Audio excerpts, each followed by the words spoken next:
Hello everyone, welcome back. आज हम traders के लिए एक बहुत जरूरी टॉपिक रिस्क और मनी मैनेजमेंट के बारे में बात करेंगे। यकीन मानो ये चीज आपके ट्रेडिंग करियर को बना या बिगाड़ सकती है। तो चलिए शुरू करते हैं। सबसे पहले रिस्क और मनी मैनेजमेंट इतना जरूरी क्यों है? देखो, सबसे अच्छी ट्रेडिंग स्ट्रेटेजी में भी कभी कभार लॉस होता है। अच्छा रिस्क मैनेजमेंट ये पक्का करता है कि कोई एक लॉस या कई सारे लॉस भी आपका पूरा ट्रेडिंग अकाउंट खाली ना कर दे। अपने इमोशंस कंट्रोल में रखना भी बहुत जरूरी है। जब आपको पता होता है कि आपका पोटेंशियल लॉस कितना हो सकता है, तो बिना घबराए अपनी स्ट्रेटेजी पर टिके रहना आसान होता है। फिर बात आती है लॉन्गविटी की।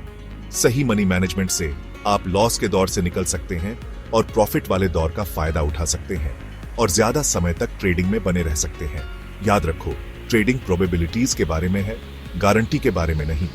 रिस्क मैनेजमेंट आपको अपनी स्ट्रेटेजी पर ध्यान लगाने में मदद करता है, ये जानते हुए कि आगे चलकर चीजें आपके फेवर में होंगी। अब रिस्क और मनी मैनेजमेंट के कुछ जरूरी प्रिंसिपल्स के बारे में बात करते हैं। सबसे पहले, हर ट्रेड का रिस्क तय करें। एक अच्छा तरीका यह है कि आप अपने अकाउंट का 1-2% से ज्यादा किसी एक ट्रेड पर रिस्क ना करें। इस तरह आप कई लॉस झेल सकते हैं बिना अपने अकाउंट को खत्म किए। हमेशा स्टॉप लॉस इस्तेमाल करें। ट्रेड में एंटर करने से पहले अपना एग्जिट पॉइंट सेट करें। अगर मार्केट आपके खिलाफ जाता है तो ये आपको बड़े लॉस से बचाता है। और फिर है पोजीशन साइजिंग। आप कितना रिस्क लेना चाहते हैं और आपके स्टॉप लॉस का डिस्टेंस कितना है, इसके हिसाब से अपनी पोजीशन साइज कैलकुलेट करें। ये पक्का करता है कि आपका ट्रेड साइज आपके रिस्क टॉलरेंस के हिसाब से हो। अपने ट्रेड्स को डाइवर्सिफाई करें। ज्यादा कैपिटल एक ही एसेट या सेक्टर में मत लगाओ। अपना रिस्क अलग अलग ट्रेड्स में फैलाओ ताकि किसी एक लॉस का असर कम हो। अच्छे रिस्क टू रिवॉर्ड रेशियो जैसे 1:2 या 1:3 के लिए कोशिश करें। इसका मतलब है कि आप जितना रिस्क ले रहे हैं उससे कम 2 या 3 गुना कमाने की कोशिश कर रहे हैं। ओवर लेवरेजिंग से बचें।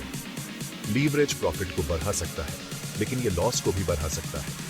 ऐसे लीवरेज लेवल पर टिके रहे जो आपके रिस्क टॉलरेंस और कैपिटल के हिसाब से सही हो। और आखिर में एक ट्रेडिंग जर्नल रखें। अपने ट्रेड्स, रिस्क लेवल, रिजल्ट्स और सीखी हुई बातें लिखें। ये आपको अपनी स्ट्रेटेजी सुधारने और बेहतर डिसीजन लेने में मदद करता है। तो ट्रेडिंग सिर्फ सही एंट्री या एग्जिट पॉइंट ढूंढने के बारे में नहीं है, ये बीच की हर चीज को मैनेज करने के बारे में है। सही रिस्क और मनी मैनेजमेंट आपको सिर्फ सेफ नहीं रखेगा, ये आपको समय के साथ बढ़ने में मदद करेगा। याद रखो, सक्सेसफुल ट्रेडिंग एक मैराथन है, स्प्रिंट नहीं। देखने के लिए शुक्रिया और हैप्पी ट्रेडिंग।